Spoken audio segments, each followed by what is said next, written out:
തിരുവനന്തപുരത്ത് ഇപ്പോൾ രോഗികൾക്കും കൂട്ടിരിപ്പുകാർക്കും വേണ്ടി പണിത കെട്ടിടം അവിടെയുണ്ട്. പക്ഷേ ഇപ്പോഴും ദ്രവിച്ച കെട്ടിടങ്ങളിലാണ് ആളുകൾ ഉള്ളത് എന്നാണ് അമൽ തേനമ്പറമ്പൻ അവിടെ റിപ്പോർട്ട് ചെയ്യുന്നത്. അമൽ തിരുവനന്തപുരത്ത് നിന്ന് ചേരുന്നുണ്ട്. അമൽ, അപ്പോൾ 12 വർഷം കാത്തിരുന്ന കെട്ടിടം 12 മണിക്കൂർ കൊണ്ട് പുതിയ കെട്ടിടത്തിലേക്ക് സാധനങ്ങൾ മാറ്റിയെന്നാണ് ഇന്ന് മാതൃഭൂമി പത്രത്തിൽ നൽകിയിരിക്കുന്നത്. ഇന്നലത്തെ ആ ഷിഫ്റ്റിംഗ് 12 മണിക്കൂറിന് ചരിത്രപരമായ ഷിഫ്റ്റിംഗ് എന്നതാണ്.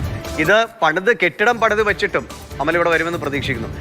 അമൽ, കെട്ടിടം പണിത് വെച്ചിട്ടും എന്തുകൊണ്ടാണ് ഈ ഡിലേ? ഈ ഉദ്ഘാടനം നടത്തി മന്ത്രിമാരോ അല്ലെങ്കിൽ വന്ന് ഉദ്ഘാടിച്ചാൽ മാത്രമേ അത് ഉപയോഗിക്കാൻ കഴിയൂ എന്നൊരു വലിയ ചിട്ട നമ്മുടെ നാട്ടിൽ കാലങ്ങളായിട്ടുള്ളതാണ്. അത് പൊളിച്ചു മാറ്റേണ്ട സമയം അതിക്രമിച്ചു.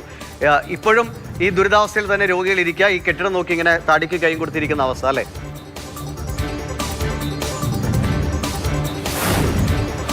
തിരുവനന്തപുരം മെഡിക്കൽ കോളേജിൽ ഞാനിപ്പോൾ നിൽക്കുന്നത് SIT കോമ്പൗണ്ടിലാണ്. ഇവിടുത്തെ പ്രശ്നങ്ങൾ കാണിക്കാനായി മാധ്യമപ്രവർത്തകർക്ക് ഇവിടേക്ക് കയറാൻ കഴിയുമെന്ന് ചോദിച്ചാൽ അതുപോലും കഴിയാത്തൊരവസ്ഥയുണ്ട്. ഇവിടുത്തെ സെക്യൂരിറ്റി സംവിധാനം എന്ന് പറയുന്നത് ഒരു അധോലോക സംവിധാനം പോലെ തുടരുകയാണ്. നമ്മളെ ഇവിടേക്ക് കടത്തി ഇവിടുത്തെ എത്ര ബുദ്ധിമുട്ട് അനുഭവിക്കുന്ന രോഗികളുണ്ടെങ്കിലും അവരുടെ പ്രശ്നങ്ങൾ പോലും അഡ്രസ്സ് ചെയ്യാൻ അവർ തയ്യാറാകാറില്ല. ഞാനിപ്പോൾ നിൽക്കുന്നത് SITക്ക് തൊട്ടടുത്തായി നിർമ്മിച്ചിട്ടിരിക്കുന്ന ഒരു വിശ്രമ കേന്ദ്രമാണ്. ഈ വിശ്രമ കേന്ദ്രം നമുക്ക് കാണാം. ഇത് ആദ്യമായല്ല നമ്മൾ ഇവിടേക്ക് എത്തുന്നത്. ഇതിനു മുൻപും ഈ വിശ്രമ കേന്ദ്രത്തിൻ്റെ അവസ്ഥ കാണിക്കാനായി നമ്മൾ ഇവിടേക്ക് എത്തിയിട്ടുണ്ട്. നല്ലൊരു കെട്ടിടമാണ്.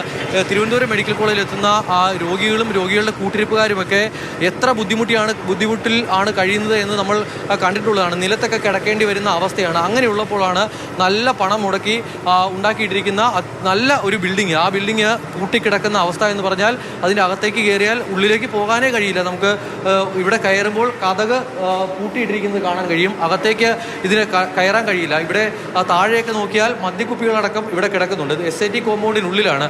ആ മദ്യക്കുപ്പികൾ എന്നുള്ളത് മാത്രമല്ല, അതിന് തൊട്ടിപ്പുറയായി ഈ കൊതുകുതിരികളൊക്കെ കിടക്കുന്നത് കാണാം. അതായത് ഈ സാധാരണക്കാരായ രോഗികൾ ഇവിടേക്ക് എത്തിയിട്ടുണ്ടെങ്കിൽ അല്ലെങ്കിൽ അവരുടെ കൂട്ടിരിപ്പുകാരെത്തുമ്പോൾ അവർക്ക് കിടക്കാൻ അകത്ത് സ്ഥലമില്ലാതെ വരുമ്പോൾ അവർ വന്ന് കിടക്കുന്ന സ്ഥലമാണ് ഇത് എന്ന് പറയുന്നത്. അതിൻ്റെ കതക് തുറന്ന് അകത്തേക്ക് കയറാൻ കഴിയില്ല. ഇതിൻ്റെ അകത്ത് എന്താണ് ഉള്ളത് എന്നുള്ള കാര്യം ഇതുവരെയും ആർക്കും ഒരു വ്യക്തതയുമില്ല.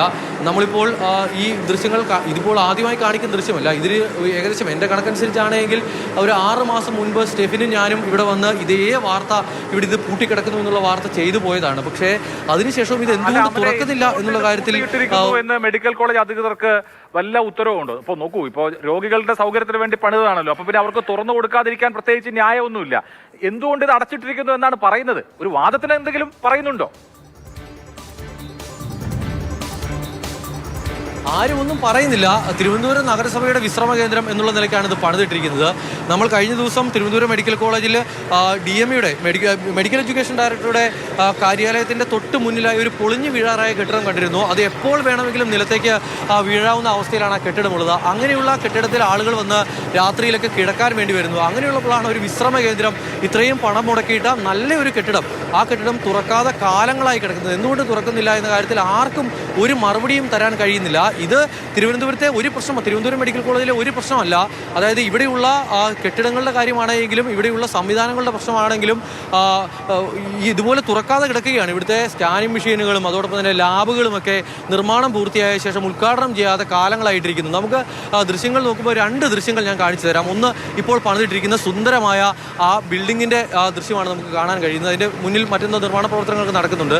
അങ്ങനെ ഒരു കെട്ടിടം അവിടെ കിടക്കുമ്പോൾ അതിന് തൊട്ടിപ്പുറയായി പൊളിഞ്ഞു വീഴാൻ പരുവത്തിന് കാലാകാലങ്ങളായി പഴക്കം ചെന്ന് പ്രായമായി അവശതയിലായ മറ്റൊരു കെട്ടിടം ഇവിടെ നിന്ന് നോക്കിയാൽ തന്നെ നമുക്ക് കാണാൻ കഴിയുന്നുണ്ട്. അങ്ങനെ രണ്ടും ഒരേ സ്ഥലത്ത് തന്നെയാണ്, ഒരേ കോമ്പൗണ്ടിൽ തന്നെയാണ് ഇരിക്കുന്നത് എന്നുള്ളതാണ് ഏറ്റവും പ്രധാനപ്പെട്ട പ്രശ്നം. മറ്റ് ഒരു പ്രശ്നം ഇവിടെ നിലനിൽക്കുന്നത് എന്ന് പറയുന്നത് ഇവിടുത്തെ കാത്ത് ലാബുമായി ബന്ധപ്പെട്ടാണ്. അവിടെ ഒരു സ്കാനിങ് മെഷീനൊക്കെ കൊണ്ടുവച്ചിരുന്നു. പക്ഷേ ആ സ്കാനിങ് മെഷീൻ്റെ ഉദ്ഘാടനം നടത്താൻ പറ്റുന്നില്ല. ഉദ്ഘാടനം നടത്താൻ പറ്റാത്തതിന് പ്രധാനപ്പെട്ട കാരണം ഹൈക്കോടതിയുടെ ഇടപെടലുണ്ടായി. അതിന് കാരണം എന്ന് പറയുന്നത് ആശുപത്രി വികസന സമിതിക്ക് അതുമായി ഈ അവിടുന്ന് ലാബിൽ നിന്ന് കിട്ടുന്ന വരുമാനത്തിൻ്റെ ഒരു ഭാഗം നൽകണമെന്നുള്ള വ്യവസ്ഥയൊക്കെ ഉണ്ടായിരുന്നു. അതൊന്നും കൊടുക്കാത്തത് കൊണ്ട് അവിടെയുള്ള ബാബു എന്ന് പറയുന്ന ആ ഹോസ്പിറ്റൽ വികസന സമിതിയിലെ ഒരാൾ ഹൈക്കോടതിയിൽ പോകുകയും ഹൈക്കോടതിയിൽ ചെന്നതിന് ശേഷം ഹൈക്കോടതിയിൽ നിന്നും ഒരു സ്റ്റേ വരികയും ചെയ്തു. അതായത് ഈ മെഡിക്കൽ കോളേജിൽ അതിൻ്റെ ദൃശ്യങ്ങൾ കാണിക്കാൻ കഴിയില്ല. അവിടേക്കൊന്നും കയറാൻ പോലും അതൊന്നും പൊതുജനങ്ങൾക്ക് മുന്നിൽ കാണിക്കാൻ പോലുമുള്ള അവകാശം ആർക്കുമില്ല എന്നുള്ളതാണ്. അതൊക്കെ അടച്ചു പൂട്ടിയിട്ടിരിക്കുകയാണ്. അപ്പോൾ അവിടെ ആ മെഷീൻ അവിടെ ഇരിപ്പുണ്ട്. പക്ഷേ ഇവിടെ വരുന്ന ആളുകൾക്ക് കാര്യം പറഞ്ഞു കഴിഞ്ഞാൽ ഇപ്പോൾ CT സ്കാനൊക്കെ പെട്ടെന്ന് എടുക്കേണ്ട ഒരു കാര്യമാണ്. MRI മെഷീനിൽ അവിടെ എനിക്ക് തോന്നുന്നു അതിൻ്റെ അപര്യാപ്തതയുണ്ട്. അപ്പോൾ MRI സ്കാനിന് 2 മാസം വരെ വെയിറ്റ് ചെയ്യേണ്ട സാഹചര്യമുണ്ട്. അപ്പോൾ ഈ സ്കാൻ മെഷീനൊക്കെ സ്ഥാപിച്ചു കഴിഞ്ഞ് പിന്നെ എന്തിൻ്റെ പേരിലായാലും അതിങ്ങനെ ഡിലേ ആക്കുന്നതിലൊക്കെ എന്ത് ന്യായമുണ്ട്? ഈ ആശുപത്രി വികസനമാണ് ആശുപത്രി വികസന സമിതിയുടെ ലക്ഷ്യമെങ്കിൽ കോടതിയിൽ പോയിട്ട് ഇതിനെ ഡിലേ ചെയ്യാമോ? ഇതുപോലെയുള്ള അടിയന്തര സാഹചര്യങ്ങളിൽ കോടതി ഈ സ്റ്റേകൾ കൊടുത്ത് എന്തിനാണ്? ഇപ്പോൾ ഡോക്ടർമാരുടെ നിയമനം സംബന്ധിച്ച് ഞാൻ കഴിഞ്ഞ ദിവസം ആരോഗ്യമന്ത്രിയോട് ചോദിച്ചപ്പോൾ അവർ പറഞ്ഞത് 44 ഗൈനക്കോളജിസ്റ്റുകളുടെ പോസ്റ്റ് ഒഴിവുണ്ട്, പക്ഷേ കോടതിയിൽ കേസ് നടക്കുന്നത് കാരണം നിയമിക്കാൻ പറ്റുന്നില്ല എന്നുള്ളതാണ്. ഇപ്പോൾ അനാവശ്യമായി നമ്മുടെ സിസ്റ്റം എന്ന് പറയുമ്പോൾ ഈ പറയുന്ന എല്ലാ സിസ്റ്റത്തെയും പെടുത്തണമെന്ന് എനിക്ക് തോന്നുന്നു.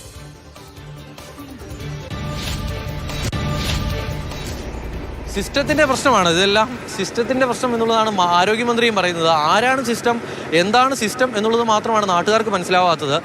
MP ഗോവിന്ദൻ ഇന്നലെ വാർത്താ സമ്മേളനം നടത്തിയപ്പോൾ നിരന്തരമായി എല്ലാവരും ചോദിച്ചു, പക്ഷേ ഈ സിസ്റ്റത്തിന് പ്രശ്നമുണ്ടെന്നാണ് ആരോഗ്യമന്ത്രി പറയുന്നത്. കഴിഞ്ഞ 9 വർഷമായി സിസ്റ്റമൊക്കെ നിയന്ത്രിക്കുന്നത് നിങ്ങളല്ലേ എന്ന് ചോദിക്കുമ്പോൾ മാഷ് വലിയ തോതിലുള്ള വിശകലനത്തിലേക്ക് ആ വിഷയത്തിൽ പോവുകയായിരുന്നു. പക്ഷേ ഈ പ്രശ്നം അഡ്രസ്സ് ചെയ്യാൻ ആരും തയ്യാറാകുന്നില്ല എന്നുള്ളതാണ്.